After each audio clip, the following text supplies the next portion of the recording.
Praise the Lord, ஹalleluya. கர்த்தருக்கு மகிமை. ஒவ்வொரு நாளும் ஆண்டவர் பூரண கிருபை தந்து நம்மை பாதுகாத்து நடத்துகிறார். ஆண்டவருக்கு மகிமை உண்டாகட்டும். ஆமென். விசுவாசிக்கிறீங்களா? ஒரு ஆமென் சொல்லுங்க. கமெண்ட்ல ஒரு ஆமென் சொல்லுங்க.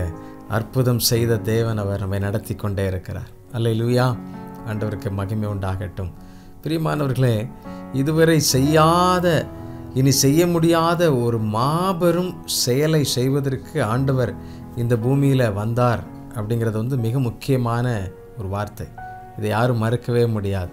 நீங்கள் யோவான் 14ஆம் அதிகாரம் 18ஆம் வசனத்தில் இப்படி சொல்கிறார், நான் உங்களை திக்கற்றவர்களாக விடேன், உங்களிடத்தில் வருவேன். ஆண்டவர் மறுபடியும் வருகிறவர். இன்னும் சில அற்புதங்களை செய்கிறதுக்கு ஆண்டவர் இந்த பூமியில் வந்தார். சில மனிதர்களுடைய நோய்களை சுகமாக்குவதற்காகவே ஆண்டவர் இந்த பூமிக்கு வந்தார். சில மலை பிரசங்கங்களை போன்ற சில போதனைகளை சொல்வதற்காக தேவன் பரத்திலிருந்து இறங்கி வந்தார். பிதாவாகிய தேவன் தம்முடைய ஒரே குமாரனை அனுப்பினார்? இல்லைனா பெரிய தீர்க்க தரிசனங்களை கூறி வருங்காலங்களை சொல்லி மக்களெல்லாம் உற்சாகப்படுத்தி வழிநடத்துவதற்காக வந்தார்? கிடையவே கிடையாது. நல்லா புரிந்து கொள்ளுங்கள். இவைகளெல்லாம் நம்முடைய வாழ்வுக்கு மற்ற அடிப்படைகளை கொடுத்து, மற்ற காரியங்கள் நமக்கு அவைகளெல்லாம் ஊக்கப்படுத்துகின்ற விஷயங்கள். எது? சுகம் தருவது, அற்புதம் செய்வது, அதிசயங்கள் செய்வது, போதனைகள், இவைகளெல்லாம் மிக முக்கியமானதாக நமக்கு தோன்றினாலும், தீர்க்க தரிசனம் நமக்கு பிரம்மாண்டமாக நம்மளால் புரிந்து கொள்ள முடியாததாக தோன்றினாலும், அவைகளை சொல்வதற்காக இல்லையென்றால் அவைகளை செய்வதற்காக ஆண்டவர் வரவில்லை. நன்றாக புரிந்து கொள்ளுங்கள். தேவனுக்கும் மனிதனுக்கும் இடையே உள்ள அந்த பிளவு, பிசாசு அதை அதிகரித்து கொண்டே இருக்கிறான். பாவத்தின் காரியங்களை போட்டு போட்டு போட்டு தேவனை நெருங்கி சேர முடியாதபடி அவரை விட்டு பிரித்து கொண்டே இருக்கிறார். இந்த பிளவை சரி செய்யும்படியாக அவரே கிருபாதார பலியாக இந்த பாவத்திலிருந்து நம்ம மீட்டு கொள்ளும்படியாக பரிசுத்த வாழ்வை உங்களுக்கும் எனக்கு கொடுக்கும்படியாகத்தான் அவர் இந்த பூமியிலே வந்தார் என்பதை நாம் அறிந்து கொள்ள வேண்டும். ஒரே குமாரனை தந்தருளி நம்மை மீட்டு கொள்ளும்படி யோவான் 1:12 நாம் வாசிக்கிறோமே, நம்மை அவர் வழிநடத்தும்படி இப்படியாக இவ்வளவு பெரிதான ரட்சிப்பை குறித்து நாம் கவலையற்றிருக்கவே முடியாது. இந்த மீட்பை எல்லாரும் அறிந்து கொள்ளணும். இந்த ரட்சிப்பை நம்முடைய குடும்பத்தில், நம்முடைய சபையில், நம்முடைய தெருக்களில், நம்முடைய உறவுகளில், நம்முடைய பிள்ளைகள், நம்முடைய தேசங்களில் இருக்கிற எல்லாரும் அறிந்து கொள்ளணும். அதற்காகத்தான் இந்த மீட்பை நாம் சொல்லுகிறோம். இது ஏதோ தோன்றிய மதம் அல்ல. இதோ இயேசு கிறிஸ்து ஒரு குருவாக வந்து ஏதோ ஒரு மாயஜால வித்தைகளை செய்து இல்லை. நன்றாக புரிந்து கொள்ளுங்கள். வரலாற்றின் நாயகர், அல்லேலூயா, பூரண பலியாக மாம்சத்தில் வந்ததுனால இந்த ரோம அரசாங்கத்தின் காரியத்தில் உள்ள மனிதர்கள், யூத குலத்தில் உள்ள மனிதர்கள் எல்லாரும் அவர் பாரம்பரியத்திற்கு எதிராக பேசுகிறதை அறிந்து புரிந்து அவரை என்ன செய்கிறார்கள்? சிலுவையில் அறைவதற்கு ஒப்பு கொடுக்கிறார்கள். பிரியமானவர்களே, இந்த நிகழ்வு தேவனுக்கு திட்டமிடப்பட்ட நிகழ்வு. நீங்கள் புரிந்து கொள்ள வேண்டும்.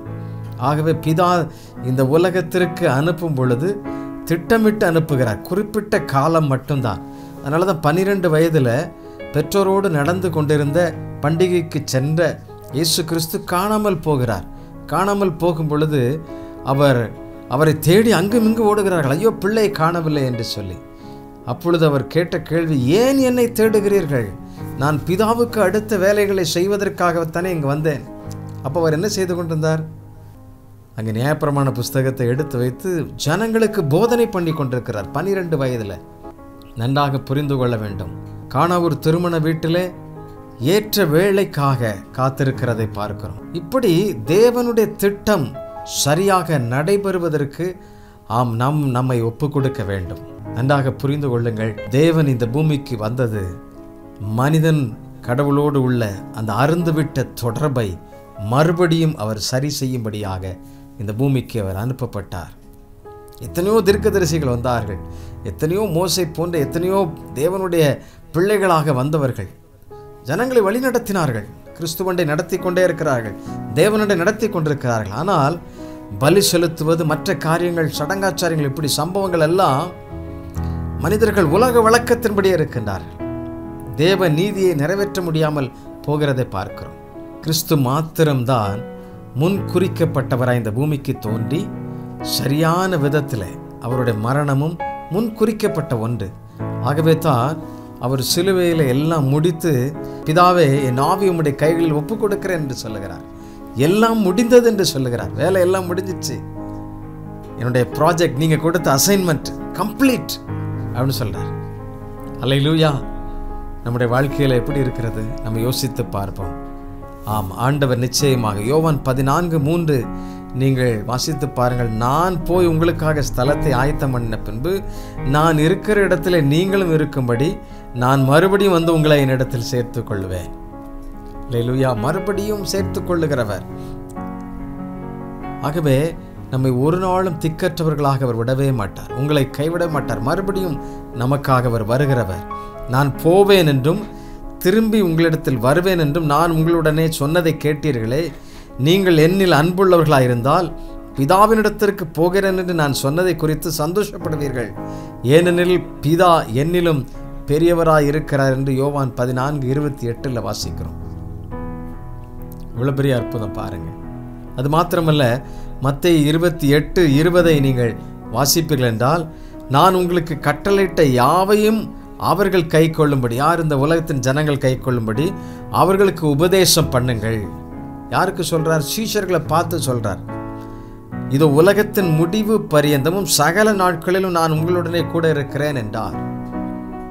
அவர் ஆவியாய் இருக்கிறார். மாம்சமாய் வந்த தேவன் இப்பொழுது ஆவியாய் நம்மை வழிநடத்தி கொண்டே இருக்கிறார். அதனால தான் ஆவியான தேவனுக்கு ஒரு ரூபம் கிடையாது. அந்த தேவனை நாம் ஆராதித்து கொண்டிருக்கிறோம். நம்மை அவர் வழிநடத்தி கொண்டே இருக்கிறார்.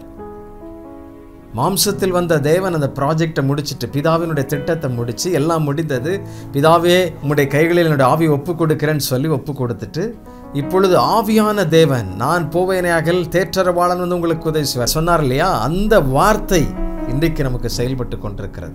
ஆனால் மறுபடியும் வருவார். எப்பொழுது? ரகசிய வருகையில் அவர் வந்து மரித்தவர்கள் எழும்ப, பின்பு உயிரோடு இருக்கிற நாம் அவரை எதிர்கொண்டு போவோம். அல்லேலூயா. ஆண்டவருக்கு மகிமை செலுத்துங்கள். அதனால பயப்படாதீங்க. உங்களை கைவிட்டாங்களே, எல்லாரும் என்னை விட்டுட்டாங்களே, ஒரு நாள் நினைக்காதீங்க. கர்த்தர் நம்மை அணைத்து கொள்ளுகிறவர். மறுபடியும் ஆமென் அவருடைய வீட்டில் சேர்த்து கொள்ளுகிறவர். நீங்கள் எவ்வளவு நெருக்கப்பட்டு ஒடுக்கப்பட்டாலும் கிறிஸ்து நம்மை பலப்படுத்தி தேற்றுகிறவர். அல்லேலூயா. இது நல்ல தேவனை நம்ம எல்லாரும் சேர்ந்து துதித்து பாடுவோம். நம்பிக்கையோடு கூட எல்லாரும் கர்த்தரை துதித்து பாடலாம். நான் உன்னை விட்டு விலகுவதும் இல்லை, உன்னை கைவிடுவதும் இல்லை. அந்த வார்த்தை என்னை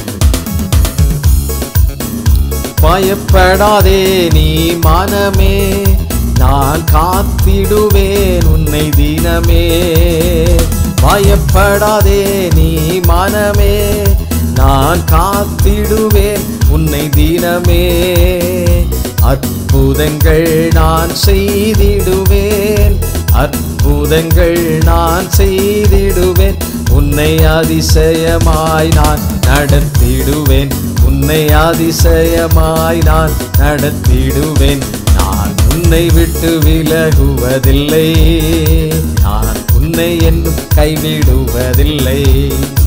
நான் உன்னை விட்டு விலகுவதில்லை, நான் உன்னை என்றும் கைவிடுவதில்லை. நான் உன்னை காண்கிற தேவன், கண்மணி போல் உன்னை காப்பே. நான் உன்னை காண்கிற தேவன், கண்மணி போல் உன்னை காப்பே. உன்னை விட்டு விலகுவதில்லை, நான் உன்னை என்றும் கைவிடுவதில்லை. நான் உன்னை விட்டு விலகுவதில்லை, நான் உன்னை என்றும் கைவிடுவதில்லை. எங்களை திக்கற்றவர்களாய் ஒரு நாளும் விடாத தகப்பனே உமக்கு நன்றி அப்பா. ஒவ்வொரு நாளும் எங்களை அணைத்துக் கொள்ளுகிறவரே உமக்கு நன்றி. எங்களை மீட்டெடுத்தவரே, இந்த பாவ சேற்றிலிருந்து எங்களை தூக்கி நிறுத்தினவரே, புது வாழ்வு தந்தவரே, இந்த புதிய கிருபைக்கு, புதிய வாழ்வுக்கு, புதிய நட்புக்கு உறவின் பாலமாக வெளிப்பட்ட எங்கள் தேவனே உமக்கு நன்றி. ஆதி ஆதாம் அருந்துவிட்ட அந்த உறவிலே எங்களை மறுபடியும் இணைக்கும்படியாக இந்த பூமிக்கு தோன்றினவரே உமக்கு ஸ்தோத்திரம். நீர் சொன்னபடி திரும்ப மீண்டும் வரப்போகிறதற்காக நன்றி. அதை எதிர்பார்த்து காத்திருக்கிறோம். உடைய வருகை சீக்கிரம் நடக்கட்டும். இந்த தேசத்தின் ஜனங்களெல்லாம் உம்மை அறிந்து கொள்ள சீஷர்களாகி எங்களை தொடர்ந்து பயன்படுத்தும். எங்களை வல்லமையாய் பயன்படுத்தும். இதற்கு தடையாயிருக்கிற காரியங்கள் மறையட்டும், மாறட்டும். கர்த்தர் எங்களுக்கு உதவி செய்யும். உம்முடைய ராஜ்யம் பூமி எங்கும் வருவதாக, உம்முடைய சித்தம் இந்த பூமியிலே செய்யப்படுவதாக என்று சொல்லி ஜெபிக்கிறோம். நீர் ஒருவரை மகிமைப்படுவீராக. அதற்கு தடையாயிருக்கிற எல்லா காரியங்களும், கோணலான எங்களுடைய பாதைகள் எல்லாம் செவியாக்கி எங்களை சரியாய் நடத்துவீராக. எல்லாவற்றையும் உடைய கரத்திலே கையளிக்கிறோம். அன்பின் இரட்சகர் இயேசுவின் நாமத்திலே ஜெபிக்கிறோம். ஜெபங்கேளும் நல்ல பிதாவே. ஆமென், ஆமென்.